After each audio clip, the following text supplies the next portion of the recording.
আল্লাহ রাব্বুল আলামিন বলছেন আমি তোর বন্ধু। এক নাম্বার তুই আমাকে বন্ধু বানাবি, কারণ আমি আল্লাহ এমন বন্ধু তোর।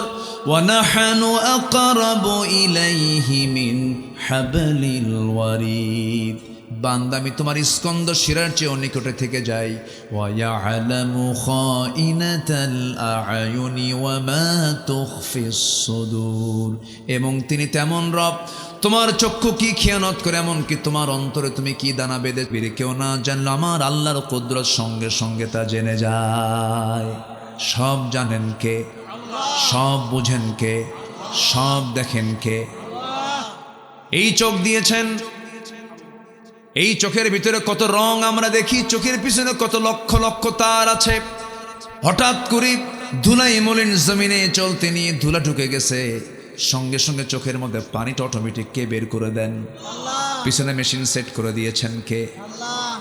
ধরেন এখন গাড়ি যে চলে রোডে, ওই গ্লাসের মধ্যে ধুলাবালি হলে পরে সঙ্গে সঙ্গে ওয়াইফার দিয়ে পানি ওপেন করে দিয়ে সুন্দর করে পরিষ্কার করে দেয় মানুষ। ঠিক তেমনি মানুষের চোখের ভিতরে যদি কোনো ধুলাবালি ঢুকে যায়, আল্লাহ রাব্বুল আলামিন 24 ঘন্টা বান্দার চোখের ভিতরে এমন একটা মেশিন দিয়েছেন, ওই মেশিন সঙ্গে সঙ্গে চালু হয়ে যায়।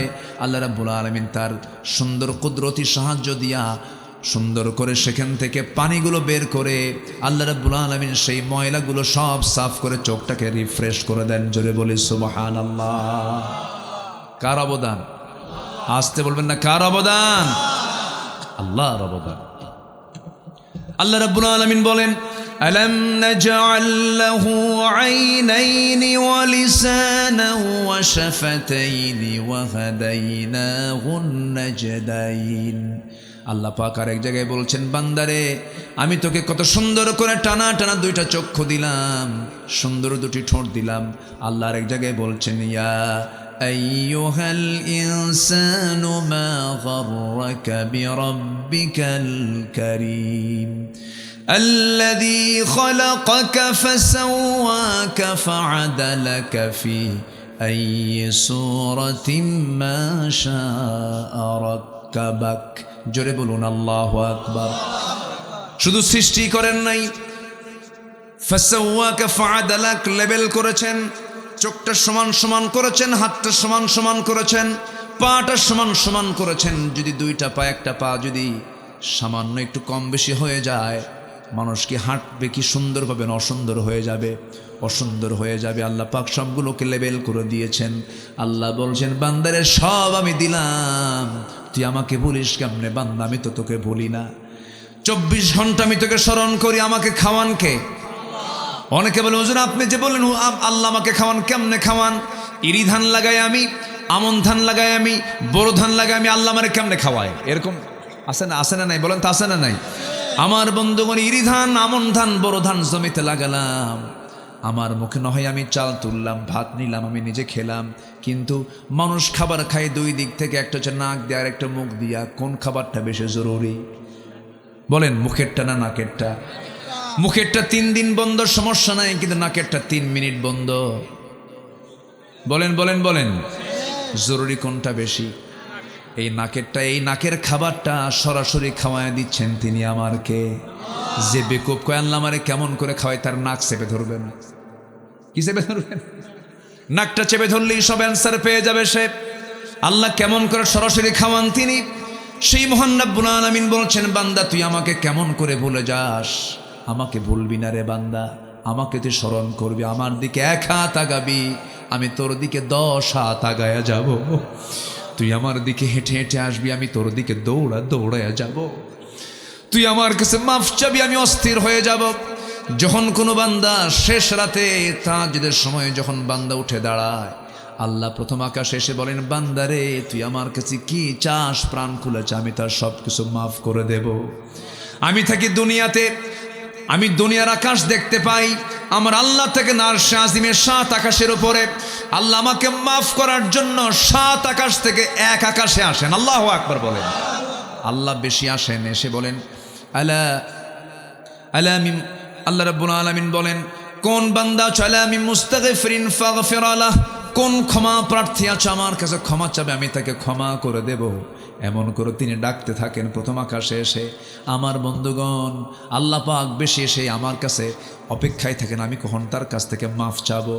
আমার ভাইরা, পৃথিবীর মানুষকে আপনি বারবার ডাকবেন, বিরক্ত হয়, কিন্তু আমার আল্লাহকে যত বেশি ডাকা হয় আমার আল্লাহ তত বেশি খুশি হয়ে যান। আমার বন্ধুগণ, আল্লাহ কত কাছে আসেন দেখেন। আরশে আজিমটা কত দূর, বিশাল দূর। আমরা যে জায়গায় বসে আছি, কচুয়ার কোথায় আছি? আমরা সোনাকান্দর গ্রামে আছি। কচুয়ার সোনাকান্দর বাগেরহাটের এই ময়দানে আমরা বসে আছি। রাতের বেলা আমরা তারকা দেখতে পাই, রাতের বেলা আমরা চাঁদ দেখতে পাই, দিনের বেলা সূর্য দেখতে পাই। এই পৃথিবী থেকে সূর্যটা 9,30,00,000 মাইল দূরে, 13 লক্ষ গুণ বড় এই সূর্য। এই সূর্যের আভ্যন্তরীণ তাপমাত্রা হলো 15 মিলিয়ন ডিগ্রি সেলসিয়াস। কেউ তো সুবহানাল্লাহ বললেন না। তাপ আসে কত ডিগ্রি? 20 থেকে নিয়ে হয়তো 45 পর্যন্ত আমার দেশে আছে, 44 পর্যন্ত আমার দেশে আছে। 20 ডিগ্রি সেলসিয়াস থেকে 45 পর্যন্তই শেষ। অথচ সূর্যের আভ্যন্তরীণ তাপমাত্রা হলো 15 মিলিয়ন ডিগ্রি সেলসিয়াস। এই আভ্যন্তরীণ তাপমাত্রা কত দূরে সূর্য থাকলে পরে সেই সূর্যের তাপটা এখানে নিয়ন্ত্রিত অবস্থায় থেকে যায়। সেই সূর্যটা কত দূরে, এই জন্য আমরা প্লেটের মতো দেখতে পাই, কিন্তু সূর্য আদৌ এই পৃথিবী থেকে 13 লক্ষ গুণ বড়। মানুষ চাঁদের দেশে গেছে, কিন্তু তার সূর্যের দেশে যাওয়া সম্ভব নয়, কারণ 15 মিলিয়ন ডিগ্রি সেলসিয়াসকে সম্ভব নাকি? তারকার দেশে মানুষ যাইতে পারে নাই, চাঁদের দেশে গেছি, মঙ্গল গ্রহে গেছে। মানুষ যদি এখন মনে করে চাঁদ দেখলাম, মঙ্গল গ্রহ দেখলাম, এখন আমরা একটু তারকার দেশ দেখতে যাব। তারকার দেশে দেখতে গেলে তারকা আরো ছোট না আরো বড়? বলেন, আরো বড়। বেটেলজুইস একটা তারকা আছে, যে তারকা সূর্যের চাইতে, এই সূর্যের চাইতে 33 কোটি গুণ বড়। ওই সূর্যের চাইতে যদি তারকা একটা 33 কোটি গুণ বড় হয়, কোটি কোটি গ্যালাক্সির মধ্যে কোটি কোটি তারকারা আল্লাহ রাব্বুল আলামিন রেখে দিয়েছেন এই মহাশূন্যের মাঝে।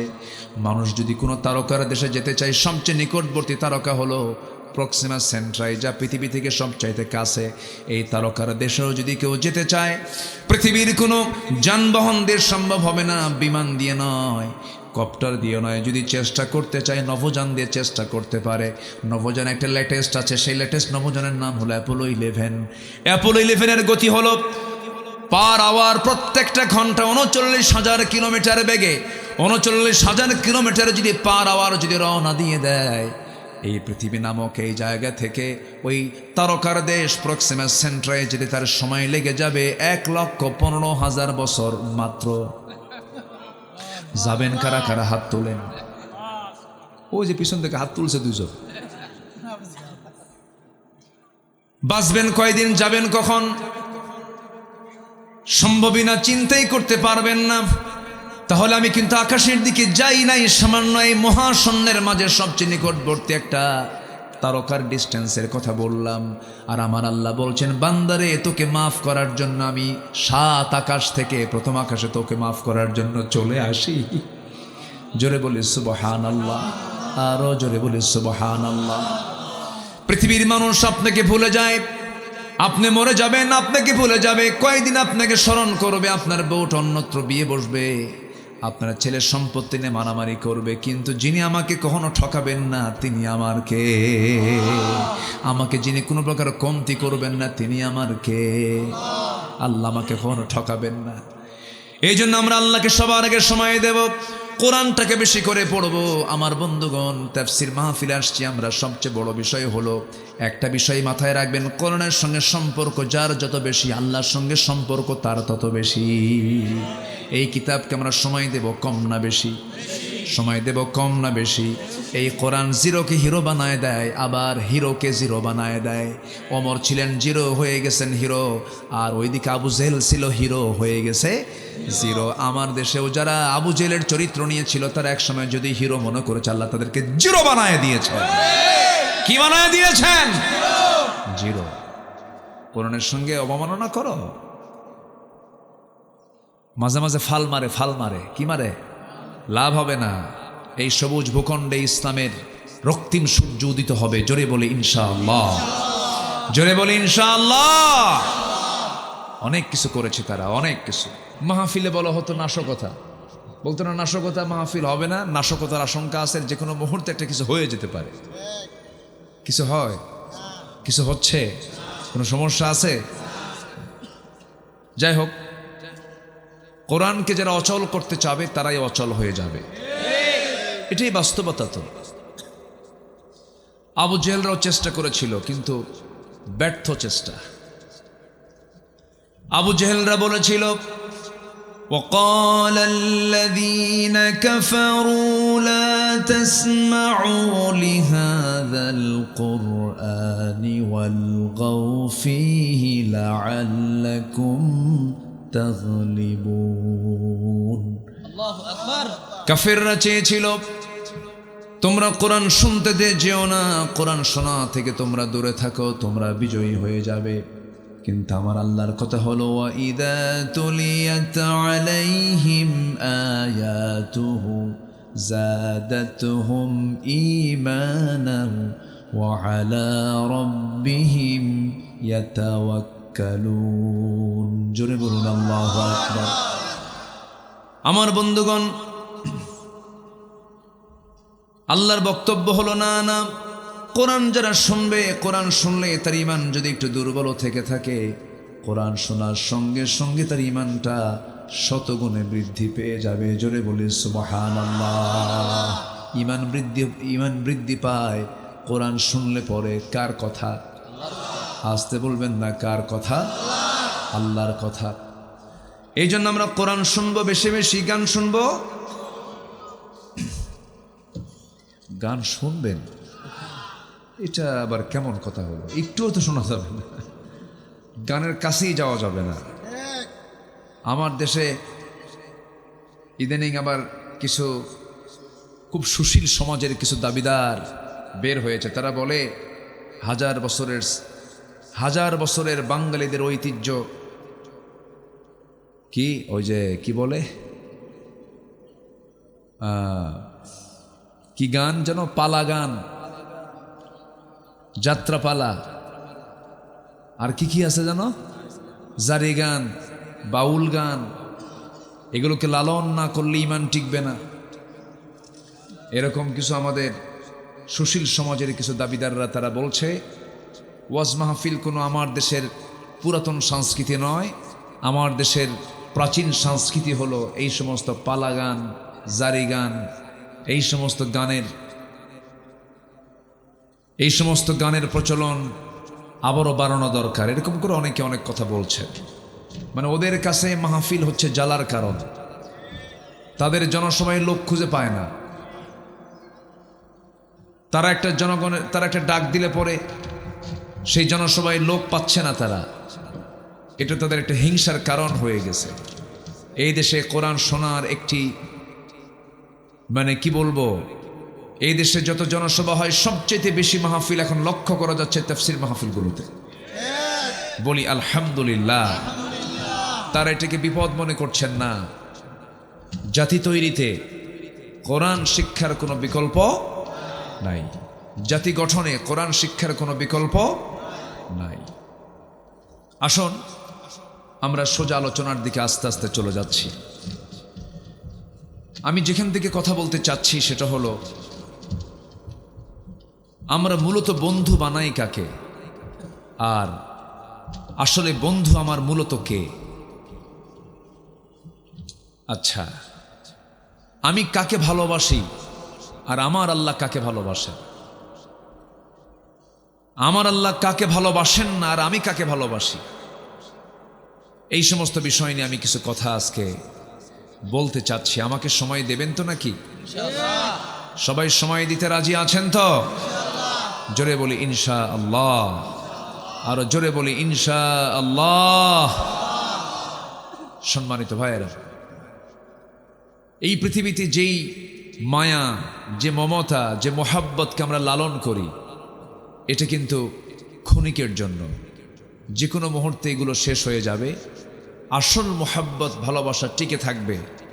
বলুন তো, কার ভালোবাসা? আসতে বলবেন না, কার ভালোবাসা?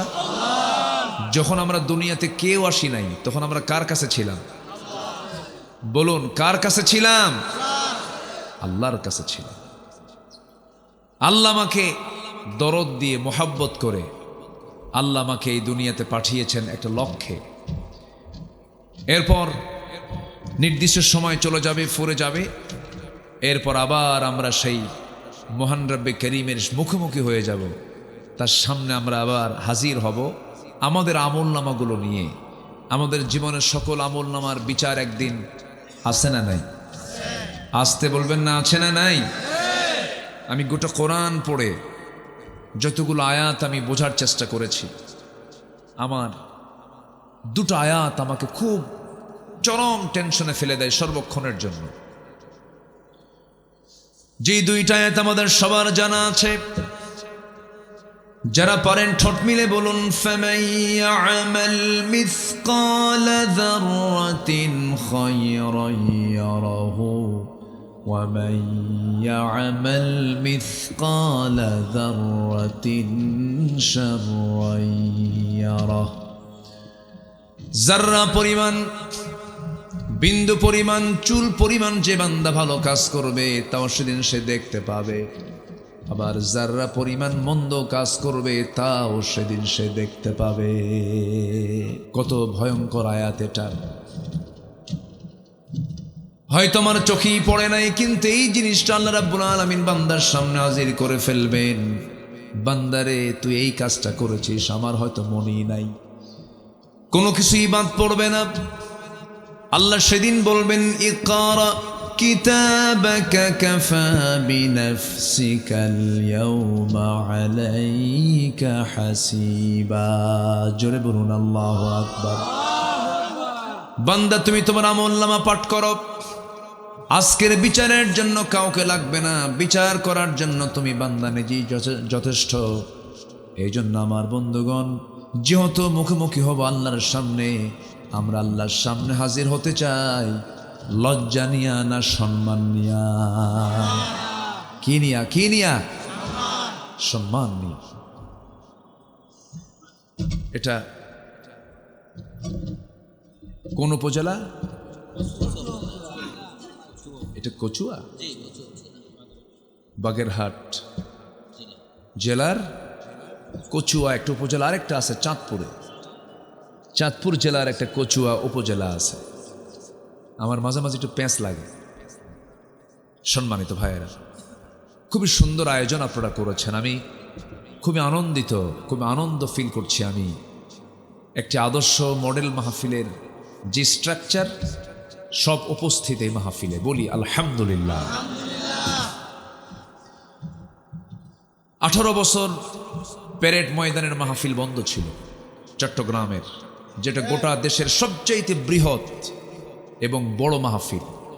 যে মাহফিলটা শুরু করেছিলেন আপনাদের কলিজার টুকরা, আপনার এলাকার কৃতি সন্তান। ঠিক আছে না?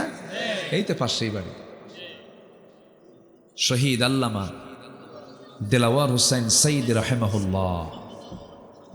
29 বছর তিনি ওই মাহফিল করেছেন। 77, 2006। এরপর 2007 থেকে নিয়ে 2024 পর্যন্ত মাহফিল হতেই দেয় নাই, মাহফিল বাস্তবায়ন করতে দেয়নি। আল্লাহর মেহেরবানি, এবছর প্রায় 18 বছর পর আবারও মাহফিল অনুষ্ঠিত হয়েছে 5 দিন ব্যাপী। তার একদিন আমি ছিলাম। আল্লাহ পাক আমাকে, এই নগণ্য গোলামকে, আল্লামা সঈদ রাহিমাহুল্লাহ যে চেয়ারে বসে কথা বলেছেন, তার হাতে গড়া বৃহৎ যে মাহফিল, সে মাহফিল আল্লাহ পাক আমাকে কথা বলার সুযোগ দিয়েছিলেন। এই যে 18 বছর মাহফিলটা বন্ধ রেখেছিল ফেরেশতারা, তাই না? ফেরেশতারা বন্ধ রাখছিল না? ফেরেশতা কেন বললাম জানেন? ফেরেশতা কিন্তু চোখে দেখা যায় না। এদেরকেও 5 আগস্টের পর থেকে চোখে দেখা যাচ্ছে না। এই জন্য আমরা একটা ফেরেশতা কইলাম। ফেরেশতার একটা বৈশিষ্ট্যের মধ্যে একটা না, যে তাকে চোখে দেখা যায় না, এদেরকেও চোখে দেখা যায় না। সিলেট আঞ্জুমানে খিদমতে কোরআনের মাহফিল, এটাও বন্ধ ছিল, করতে দেয়নি, সেখানেও ছিলাম। একদিন আমি মাহফিল আলোচনা করেছি। পাবনার দারুল আমান ট্রাস্ট আল্লামা সাঈদ রাহিমাহুল্লাহর গ্রেফতারের পর 10-এ গ্রেফতার হলেন, 11, 12, 13, 14 আমি মাহফিল করেছি সেখানে। মোট 4 বছরে 3 দিন ব্যাপী আমি 3 দিনই ছিলাম। সে মাহফিলটা 15 সাল থেকে বন্ধ ছিল, 10 বছর পর এবার আবার শুরু করেছি। বলি আলহামদুলিল্লাহ। কিন্তু এই যে মাহফিলগুলো করেছে আমি, এছাড়া আরও যে কিছু মাহফিল করা হয়েছে, এই মাহফিলটাকে আমার, যদিও প্রত্যন্ত অঞ্চল গ্রামের ভিতরে, কিন্তু বন্ধুমহল এটাকে সুন্দর করে তারা কোরআনের সৌন্দর্যকে বাড়িয়ে দেওয়ার জন্য একটি সুন্দর, একটি মনোরম, শান্তিপূর্ণ একটি পরিবেশের তারা অবতারণা করেছে। বলি আলহামদুলিল্লাহ। আল্লাহ তুমি মাহফিলকে কবুল করো, জোরে বলি আল্লাহুম্মা আমিন। আসুন আমি মূল আলোচনার দিকে যাচ্ছি আমরা। তাহলে আমার প্রকৃত বন্ধু কে বলুন তো? আসতে বলবেন না কে? আল্লাহর সাথে যাবে, আল্লাহর সঙ্গে যাবে এমন ব্যক্তি আমার বন্ধু হবে। যেহেতু আমার বন্ধু আল্লাহ, আল্লাহর সাথে মিলে যায়, আল্লাহর কাছে গেলে যে বন্ধুত্ব টিকে যাবে এমন কিছু লোকই আমার বন্ধু হবে। অর্থাৎ বন্ধু হবে আমার মোট 3 জন। পরামর্শকার আল্লাহ। আল্লাহ রাব্বুল আলামিন সূরাতুল মায়েদার ভিতরে বলছেন, ইন্নামা ওয়ালিয়্যুকুমুল্লাহু ওয়া রাসূলুহু ওয়াল্লাযীনা আমানুল্লাযীনা ইউকিমুনাস সালাহ ওয়া ইউ'তুনাস যাকাতা ওয়া হুম রাকিউন ওয়া মান ইয়াতাওয়াল্লাল্লাহা ওয়া রাসূলাহু والذين آمنوا فإن حزب الله هم الغالبون জোরে বলুন আল্লাহু আকবার। ও ঈমানদাররা, তোমাদের বন্ধু মোটামুটি 3 জন। 3 জনকে যদি তোমরা বন্ধু বানাও ঠকবে না, লস হবে না। কিন্তু এই 3টার বাইরে যদি কাউকে বন্ধু মনে করো, এমন ঠকা ঠকবে, দুনিয়াও শেষ, আখিরাতেও শেষ হয়ে যাবে। এই 3 বন্ধু আমরা খুঁজে খুঁজে বের করি আজকে, এবং সাথে এটাও দেখে নেই যে আল্লাহ কাকে ভালোবাসেন আর কাকে ভালোবাসেন না। আল্লাহ যাদেরকে ভালোবাসেন মোটামুটি 8 শ্রেণীকে, কোরআনের ভাষায় বলবো 8 শ্রেণীকে ভালোবাসেন। জান্নাত কয়টা? ভালোবাসেন কয় শ্রেণীকে? 8 জনকে। আর ভালোবাসেন না 7 শ্রেণীকে। জাহান্নাম কয়টা? জাহান্নাম কয়টা? ভালোবাসেন না কয় শ্রেণীকে? 7 শ্রেণীকে। আমি পয়েন্টগুলো পয়েন্ট আউট করে দিলাম, কেমন? এখন আমি আলোচনায় যাই, চলে যাই ইনশাআল্লাহ। জোরে বলি ইনশাআল্লাহ। আমাকে যারা শোনেন, আমাকে যারা নিয়মিত যারা আলোচনাগুলো যারা শোনেন, যারা শ্রোতা, আমি চেষ্টা করি আমার আলোচনার ভিতরে অপ্রাসঙ্গিক, অতিরঞ্জিত, আমিত্ব, নিজের কোনো কথা বানিয়ে কাল্পনিক কোনো কথা না বলার জন্য। কারণ আমি বলে যাব, আপনি শুনে যাবেন, কিন্তু জবাব দিতে হবে আমার কথাগুলোর প্রত্যেকটি কথার জবাব দিতে হবে একদিন কার আদালতে? আল্লাহর আদালতে। এই জন্য আমি চিন্তা মাথায় নিই। এ পর্যন্ত আমার মাহফিলের প্রায় 25 বছর পার হচ্ছে। 26 বছরে আমাকে নিয়ে অযাচিত কোনো কথা, অপ্রাসঙ্গিক কোনো কথা, আল্লাহর মেহেরবানি। এরপরেও তো মানুষ ভুল ত্রুটির ঊর্ধ্বে না, ভুল তো হবেই। কিন্তু আমি আমাকে নিয়ে আমিত্ব প্রকাশ করা এরকম ধরনের কোনো কথা আমি ভুল ক্রমেও বলার চেষ্টা করি না। হঠাৎ করে হয়তো হয়ে যেতে পারে, কিন্তু আমার জানা মতে আমি, আমার নেচার, আমার স্বভাবটি এটা নয়, আমি এটা বলি না। সম্মানিত ভাইয়েরা, সম্মানিত বন্ধুগণ, কারণ প্রতিটি কথার রেকর্ড কে করেন? মা ইয়ালফিযু মিন কাওলিন ইল্লা লাদাইহি রাকীবুন আতীদ। প্রত্যেকটি কথার রেকর্ড কে করেন? আসতে বলবেন না কে করেন? বলুন তো, কথা আগে না চিন্তা আগে? বলুন, কথা আগে না চিন্তা আগে? আগে চিন্তা। চিন্তা নিয়ে যদি কথা বলতো, এত ফাউল দেশের শীর্ষস্থানীয় পদে থেকেও কি এত ফাউল হতে পারে? এই যে কয়েকদিন আগে একটা ফাউল করলো, এদিকে ভাঙ্গা শুরু হয়ে গেছে। কথা যত বাড়াবেন তত বিপদ। আসতে কোন কেন? ঠিক কিনা? কথা বাড়ানো যাবে না, কথা সংযত হতে হবে। এতগুলো ছাত্র জীবন দিল, রক্ত এখনো শুকায় নাই রাজপথের। হ্যাঁ, একটা তো বোঝা দরকার। তো যে মায়ের সন্তান গেছে সে তো বুঝে যেটার যন্ত্রণা কতটুকু। লাশ গাড়িতে তুলে সেই গাড়ি সহ আগুন দিয়ে পোড়ায় দিয়েছে। ভিডিও চিত্রগুলো এখনো আছে না নাই? আসতে বলবেন না, আছে না নাই? আমার দু চোখ সাক্ষী। আমি তখন ঢাকাতে 9 তলা বিল্ডিংয়ে, 9 তলা, সে সময় কপ্টার, র্যাবের কপ্টারগুলো, হেলিকপ্টারগুলো, তারা ওই দরজা খুলে বৃষ্টির মতো শুধু গুলি করতেছে, বৃষ্টির মতো। সে গুলিগুলো কারো বারান্দায় যাচ্ছে, বারান্দায় শিশুকে নিয়ে মা দেখতেছে এই দৃশ্যগুলো। শিশুর বুক ফুটা হয়ে শিশু নাই। তো এইরকম করে একটি অপারেশন, জঘন্য অপারেশন করা হলো, এতগুলো জীবন চলে গেল। যদি প্রথমবারের মতো এসে যদি বলাই হতো যে দেখুন মানুষের তো ভুল হয়, আমি চাই নাই যে এতগুলো মানুষের জীবন চলে যাক,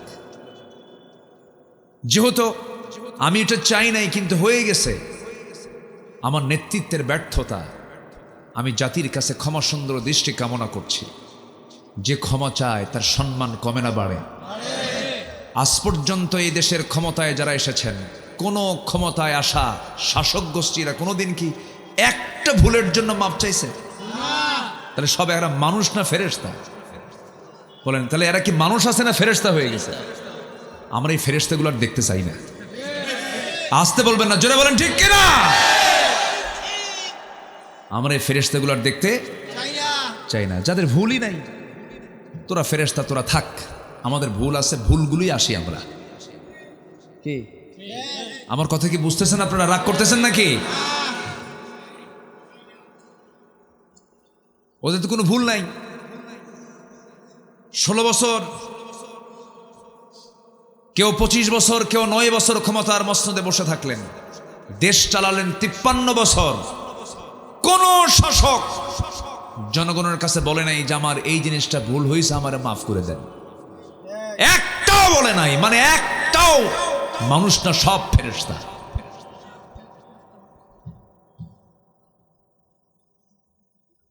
ভুল হয় না? ভুল হয় না? ভুল হয় না কি না? হয়। বলবেন সরি, ভুল হয়ে গেছে, আমাকে মাফ করে দেন।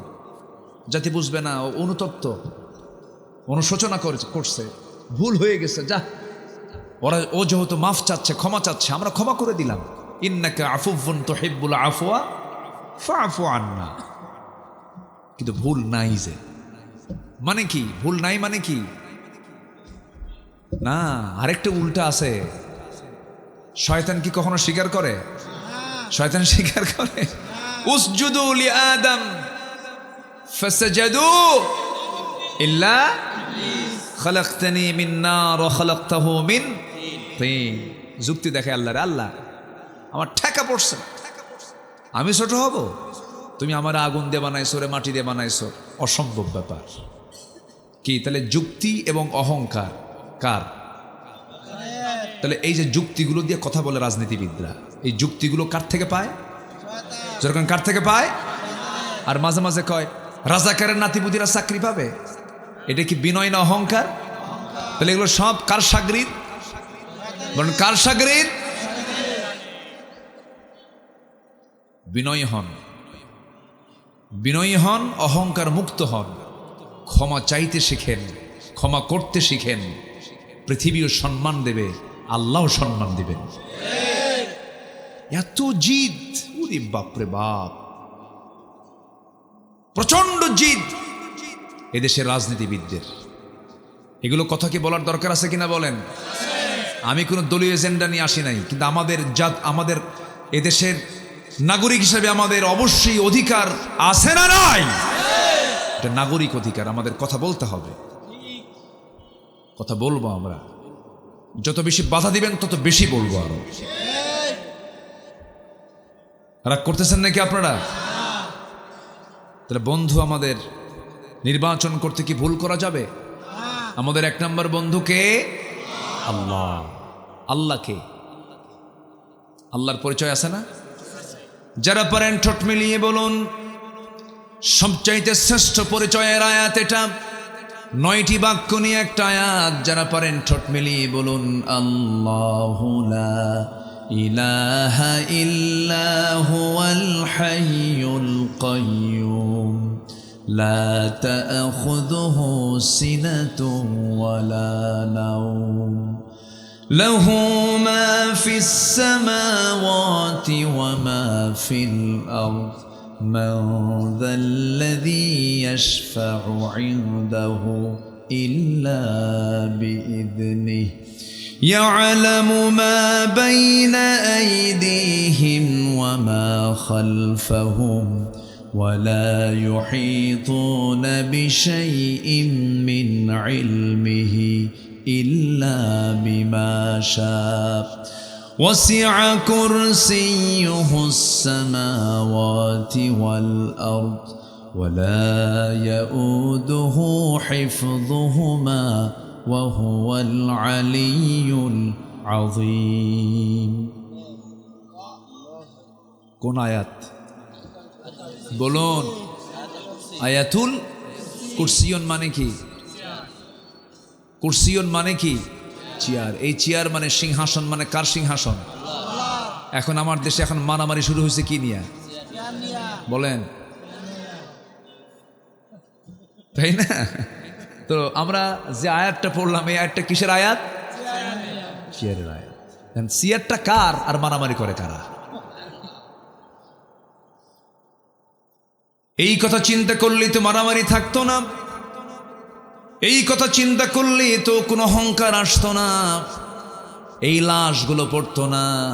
একটা জীবনের দাম কত? আল্লাহ তাআলা নিজে বলছেন, একটা মানুষকে মেরে ফেলা মানে ফাকাতালান নাস জামিআ, গোটা পৃথিবীর মানুষকে মেরে ফেলা। একটা মানুষের দাম কত? অবলীলায় হত্যা করা হয়েছে। আল্লামা সাঈদী মারা যান নাই, তাকে হত্যা করা হয়েছে। হত্যা করা হয়েছে। সকল হত্যার বিচারের আগে এই কিংবদন্তি আল্লামা সাঈদীর খুনের সঙ্গে যারা জড়িত তাদেরকে চূড়ান্ত শাস্তি নিশ্চিত করা হোক। এই মতের পক্ষে রাজি আছেন কারা কারা? হাত উঁচু করে দেখান মুসলমান।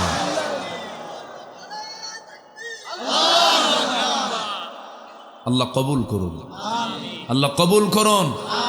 জোরে বলি আমিন। হাত নামান। কষ্ট পাচ্ছেন নাকি আপনারা? কথা বলতে দেয়নি আমাদের। মঞ্চ উঠলেই, মঞ্চ ওঠার আগেই আতি পাতি যত নেতা, ছোট বড় সব নেতাগুলো মঞ্চে বসে যেত। আলোচকের দুই পাশে কিরামুন কাতিবিন হয়ে থাকত, কথা বলতে দিত না। কই তোমরা এখন? এখন তো নাই। ওরা ভেবেছিল এক মাঘে শীত যাবে, কিন্তু এক মাঘে কি শীত যায়?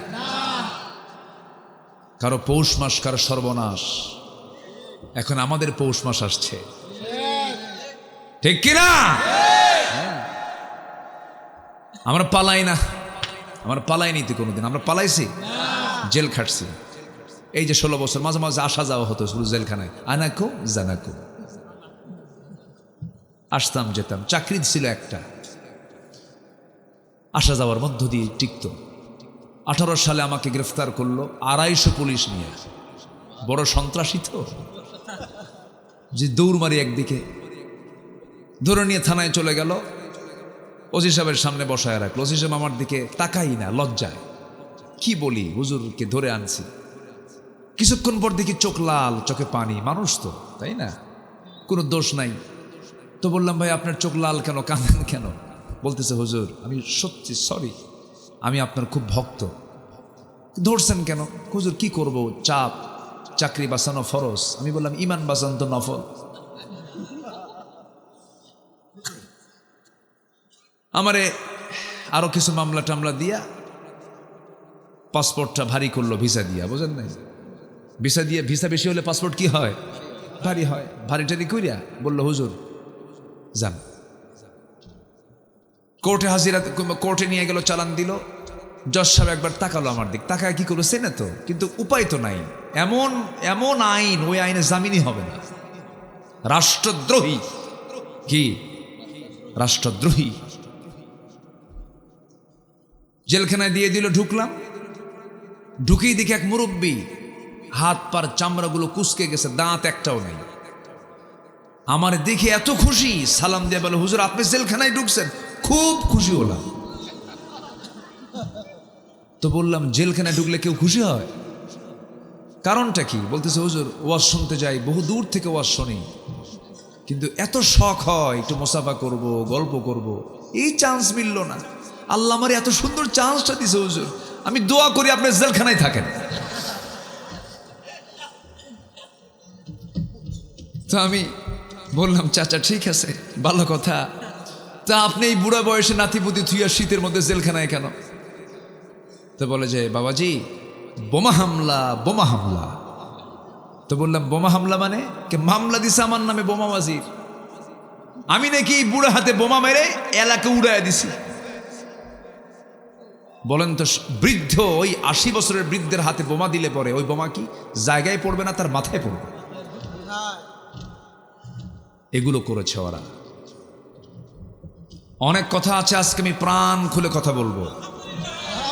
আমাকে সময় দিচ্ছেন তো সবাই? জি বসুন। যে কিছু মেহমান মনে হয় এসেছেন, কিন্তু মঞ্চের অবস্থা এমন, নড়লেই মনে হয় ভূমিকম্প শুরু হয়ে গেল। এরকম নড়লে তো সমস্যা। একটু বসেন, একটু মানে নড়াচড়া হলে পরে আলোচনার ছন্দপতন হয়। আমার দিকে একটু তাকান। তাহলে আমরা বন্ধু নির্বাচন করে নিয়েছি। 1 নম্বর বন্ধু আমরা কাকে বানাবো বলেন তো?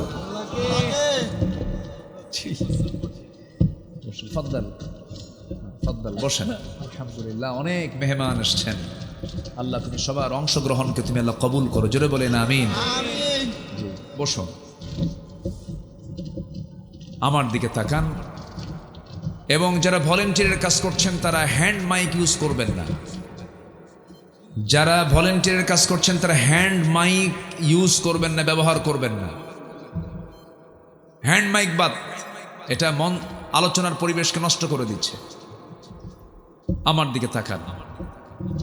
তাহলে একমাত্র বন্ধু আমার কে হতে পারেন বলেন তো? বলেন, কে হতে পারেন? আল্লাহ। আমরা আল্লাহকে বন্ধু বানিয়েছিলাম, বন্ধু বানিয়েছি, বন্ধু বানিয়ে রাখবো। আমরা পালাইনি, আমরা পালাইছি কেউ? আমাদেরকে 16 বছর ধরে শুধু রাজাকার রাজাকার রাজাকার বলে বলে ওরা মুখের ফেনা তুলেছে। আমরা কেউ পাকিস্তান যাই নাই, শুধু হিন্দুস্তানের রাজাকাররাই সব হিন্দুস্তানে গিয়ে পালায় বসে আছে। আমরা ছিলাম, আছি, থাকবো। আমাদের শেষ ঠিকানা আমার এই দেশ। আমাদের ছেলে মেয়ে বিয়ে শাদী এই দেশেই দিছি, বিয়ে এই দেশেই করছি, কিন্তু খোঁজ নিয়ে দেখেন কেউ এই দেশে পড়াশোনা করে না, তাদের বিয়েই বাড়িও এই দেশে নয়, আমেরিকা, ইউরোপ, লন্ডন। ঠিক না? দেশপ্রেম শিখান আমাদের না? আমি তো এই কথাটা বলে দিলাম, আমি কথা বলে দিয়েছি না যে হ্যান্ড মাইক ইউজ করবেন না? না না, এখানে এখানে যে এখানে মাইক ইউজ হচ্ছে। আমার দিকে তাকান, আমার দিকে তাকান। তাহলে আমি আল্লাহকে কেন বন্ধু বানাবো না? আল্লাহই তোমার সব, ঠিক কিনা বলেন? আল্লাহ আমার রব, এই রবি আমার সব। বলুন, আল্লাহ আমার রব, এই রবি আমার সব। দমে দমে তনু মনে তারি অনুভব। আল্লাহ আমার রব, এই রবি আমার সব। তোমার মদদ পেলে আমি আর না কিছু চাই, তোমার প্রেমের অনল আমি কি দিয়ে নে ভাই। যার হয়েছ তুমি তার নেই যে পরাভব, নেই যে পরাভব। আল্লাহ আমার রব, এই রবি আমার সব। আল্লাহ আমার রব, এই রবি আমার সব। আল্লাহ কবুল করুন, আল্লাহ কবুল করুন, আল্লাহ কবুল করুন। আল্লাহ ছাড়া আমার কেউ আছে মূলত বলেন তো? মাথা থেকে পা পর্যন্ত কার দেয়া? চুলটা বড় করেন কে? মাথার চুলও বড় হয়, বুকের চুলটা এক স্বাভাবিক রাখেন কে? ওটাও চুল, বুকের চুলটাও চুল, কিন্তু এটা বড় হয় না, মাথার চুল বড় হয়। মাথা থেকে পা পর্যন্ত যা দেখি সব পরিচালনা করেন যিনি, তিনি কে? মানুষের এই মানব দেহ বিস্ময়কর। এই জন্য মেডিকেলের যারা ডাক্তার তারা নাস্তিক হয় না, আলহামদুলিল্লাহ। কালকে আমার পাশে একজন বড় ডাক্তার বসেছিলেন, আমি তাকে বললাম যারা ডাক্তার হয় তারা নাস্তিক হয় না, কিন্তু কবি সাহিত্যিকরা একটু ভেজাল করে। ওয়াশ-শুআরাউ ইয়াত্তাবিউহুমুল গাবুন, যারা কবিরা তারা একটু পথভ্রষ্ট হয়, একটু ফালতু কথা কয়, একটু কবিরা একটু ফালতু কথা বলে ফেলে। যেরকম আমাদের কবি নজরুলই তো অনেক ভালো কথাও বলেছেন, মাঝে মাঝে ফালতু বলেছেন। তুমি নারী তাই চেয়ে থাকি, সে মোর কি অপরাধ? দেখছেন, মেয়ের দিকে ছায়া থাকবে আবার বলে কি সে মোর কি অপরাধ। এটা কি গুনাহ না বলেন তো? গুনাহ তাকানো যাবে না। এই যে কবিদের মধ্যে একটু এরকম একটু একটু দুষ্টামি থাকে, কিন্তু যারা মেডিকেলের ডাক্তার হয়, বিজ্ঞানী যারা হয়, সায়েন্টিস্ট যারা হয়, তারা আল্লাহর সৃষ্টিকে সচক্ষে দেখে, চোখ থেকে পানি পড়ে টপ টপ করে। আল্লাহ রাব্বুল আলামিন আমাদের দেহে যে ডিএনএ দিয়েছেন, যে ডিএনএ টেস্ট করা হয়, সেই ডিএনএর দৈর্ঘ্য মোটামুটি 2000 কোটি কিলোমিটার। পৃথিবী থেকে সূর্য পর্যন্ত 50 বারেরও বেশি বার আসা যাওয়া করা যাবে, এত দূরত্ব এই ডিএনএ লম্বাটা। এই ডিএনএতে যে ইনফরমেশন আছে যদি তা লেখা হয় তবে তা হবে 900 খণ্ডের বিশালাকার এনসাইক্লোপিডিয়ার সমান, যেখানে প্রতিটি খণ্ডের পৃষ্ঠা সংখ্যা হবে 500 করে। বিশাল বড় রেকর্ড হয়ে যাবে। আমাদের দেহে যে কোষের সংখ্যা আছে, মানুষের দেহের সবচাইতে ছোট ক্ষুদ্র যেটা, সেটা হলো কোষ। এই কোষের সংখ্যা 1 লক্ষ, 2 লক্ষ, 10 লক্ষ নয়, মিলিয়ন বিলিয়ন নয়, 37.2 ট্রিলিয়ন। জোরে বলেন সুবহানাল্লাহ। সেন্সরি রিসেপ্টর আছে হলো 110 মিলিয়ন, লোহিত রক্তকণিকার বিসি আছে হলো 30 ট্রিলিয়ন। শুধুমাত্র মস্তিষ্কের নিউরন সংখ্যা হলো 100 বিলিয়ন। জোরে বলে সুবহানাল্লাহ। এই তো বললাম শুধু চামড়ার নিচের অংশ। আল্লাহ রাব্বুল আলামিন যে রক্তের যে ব্লাড ভেসেল দিয়েছেন, সেই ব্লাড ভেসেলটা হলো 42 বিলিয়ন। রক্তের ভেসেলে আছে 42 বিলিয়ন, যা 97,000 কিলোমিটার লম্বা। মাত্র 1.5 হাত 2 হাত ইয়ারফোনের তার সহ পকেটে রাখলে পরে কিছুক্ষণ পর পকেট থেকে তুলতে নিয়ে 4-5 প্যাঁচ লেগে যায়, 4-5টা প্যাঁচ লেগে যায়। আর আমাদের যে রক্তের যে ভেসেল দিয়েছেন 97,000 কিলোমিটার লম্বা, একটা দিনের জন্য প্যাঁচ লাগে না। জোরে বলি সুবহানাল্লাহ। এত সুন্দর করে এই বডি কে বানায় দিয়েছেন? হাড়ের সংখ্যা 206, পেশির সংখ্যা 609, কিডনির সংখ্যা 2, দুধ দাঁতের সংখ্যা 20, পাজর সংখ্যা 24, হৃদয়ের চেম্বার সংখ্যা হলো 4, স্বাভাবিক রক্তচাপ হলো 120/80, রক্তের পিএইচ হলো 7.4, মেরুদণ্ডের সংখ্যা হলো 33, মাঝারি কানের হাড়ের সংখ্যা হলো 6টা, মুখের হাড় হলো 14টা, স্কালের মধ্যে হাড় সংখ্যা হলো 22টা, বুকে হাড় সংখ্যা 25টা, অস্ত্র হাড় সংখ্যা 6টা। এইরকম করে মহান রব্বুল আলামিন গোটা বডির এক একটা পার্টস যে দিয়েছেন, প্রত্যেকটা পার্টসের দিকে তাকায় দেখেন পৃথিবীর কোনো মানুষ দিয়ে, পৃথিবীর কোনো সম্পদ দিয়ে কি এটার মূল্য পরিশোধ করা যাবে? বন্ধুকে আসতে কবেন না, বন্ধুকে। আল্লাহ তোমার সব কিছু দেখেন। এই রুহ তো কেউ চালায় না। কোরআনকে প্রশ্ন করুন, ইয়াসআলুনাকা আনির রূহ কুলির রূহু মিন আমরি রাব্বি। হে রাসূল, আপনাকে প্রশ্ন করবে রূহ সম্পর্কে, আপনি বলে দেন রূহ তো আমি আল্লাহ আমার রবের নির্দেশে চলে। জোরে বলেন সুবহানাল্লাহ। হে রাসূল, আপনি তা বলে দেন এই রূহ তো কেউ চালায় না, আল্লাহ চালান। আমার বন্ধুগণ, যে যেই রবের হাতে আমার প্রাণ, সেই রবকে আমি কেমনে বাদ দেব? এই জন্য সূরা মায়েদার 55 নম্বর আয়াতে আল্লাহ রাব্বুল আলামিন বলছেন, তোমাদের বন্ধু তোমরা তিনজন নির্বাচন করো। 1 নম্বর বন্ধু হচ্ছেন তিনি আমার কে?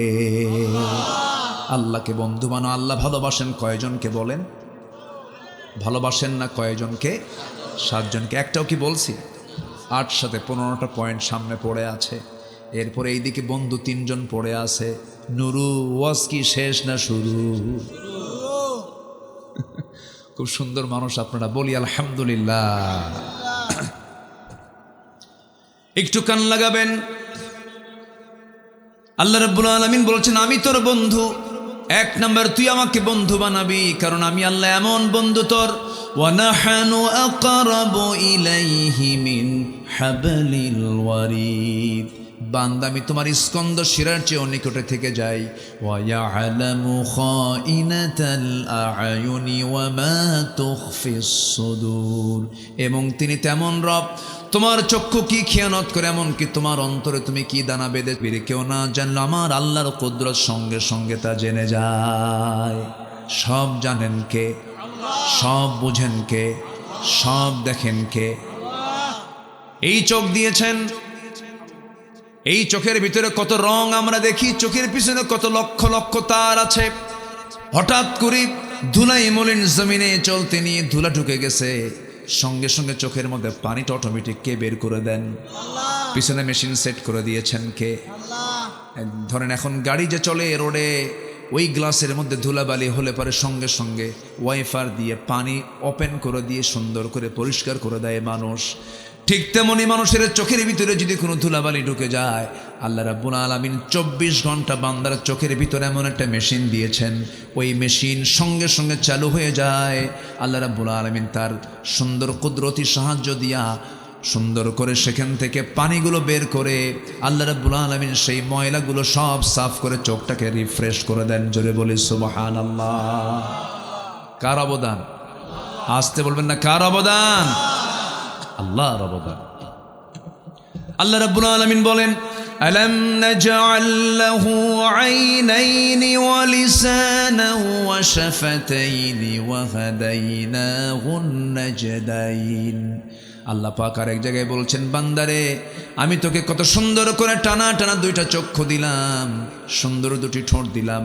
আল্লাহ আর এক জায়গায় বলছেন, ইয়া আইয়ুহাল ইনসানু মা গাররাকা বিরাব্বিকাল কারীম الذي خلقك فسواك فعدلك في أي صورة ما شاء ركبك।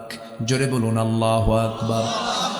শুধু সৃষ্টি করেন নাই, ফাসাওয়াকা ফাআদালাক, লেভেল করেছেন, চোখটা সমান সমান করেছেন, হাতটা সমান সমান করেছেন, পাটা সমান সমান করেছেন। যদি 2টা পা 1টা পা যদি সামান্য একটু কম বেশি হয়ে যায়, মানুষ কি হাঁটবে কি সুন্দরভাবে? অসুন্দর হয়ে যাবে, অসুন্দর হয়ে যাবে। আল্লাহ পাক সবগুলোকে লেবেল করে দিয়েছেন। আল্লাহ বলছেন, বান্দারে সব আমি দিলাম, তুই আমাকে বলিস কেমনে? বান্দা, আমি তো তোকে বলি না। 24 ঘন্টা আমি তোকে স্মরণ করি, আমাকে খাওয়ান কে? অনেকে বলে, হুজুর আপনি যে বলেন আল্লাহ আমাকে খাওয়ান, কেমনে খাওয়ান? ইরি ধান লাগাই আমি, আমন ধান লাগাই আমি, বড় ধান লাগাই আমি, আল্লাহ আমারে কেমনে খাওয়ায়? এরকম আছে না? আছে না নাই? বলেন তো, আছে না নাই? আমার বন্ধুগণ, ইরি ধান, আমন ধান, বড় ধান জমিতে লাগালাম, আমার মুখে না হয় আমি চাল তুললাম, ভাত নিলাম, আমি নিজে খেলাম, কিন্তু মানুষ খাবার খায় 2 দিক থেকে, একটা হচ্ছে নাক দিয়ে আর একটা মুখ দিয়া। কোন খাবারটা বেশি জরুরি বলেন? মুখেরটা না নাকেরটা? মুখেরটা 3 দিন বন্ধ, সমস্যা নাই, কিন্তু নাকেরটা 3 মিনিট বন্ধ। বলেন বলেন বলেন, জরুরি কোনটা বেশি? এই নাকেরটা। এই নাকের খাবারটা সরাসরি খাওয়ায় দিচ্ছেন তিনি আমার কে? যে বেকুব কয় আল্লাহ আমারে কেমন করে খাওয়ায়, তার নাক চেপে ধরবেন। কি চেপে ধরবেন? নাকটা চেপে ধরলেই সব অ্যান্সার পেয়ে যাবে সে। আল্লাহ কেমন করে সরাসরি খাওয়ান তিনি। সেই মহান রব্বুল আলামিন বলছেন, বান্দা তুই আমাকে কেমন করে ভুলে যাস? আমাকে ভুলবি না রে বান্দা, আমাকে তুই স্মরণ করবি, আমার দিকে 1 হাত আগাবি, আমি তোর দিকে 10 হাত আগায়া যাব। তুই আমার দিকে হেঁটে হেঁটে আসবি, আমি তোর দিকে দৌড়ায়া যাব। তুই আমার কাছে মাফ চাবি, আমি অস্থির হয়ে যাব। যখন কোনো বান্দা শেষ রাতে তাহাজ্জুদের সময় যখন বান্দা উঠে দাঁড়ায়, আল্লাহ প্রথম আকাশে এসে বলেন, বান্দারে তুই আমার কাছে কি চাস, প্রাণ খুলেছে, আমি তার সব কিছু মাফ করে দেব।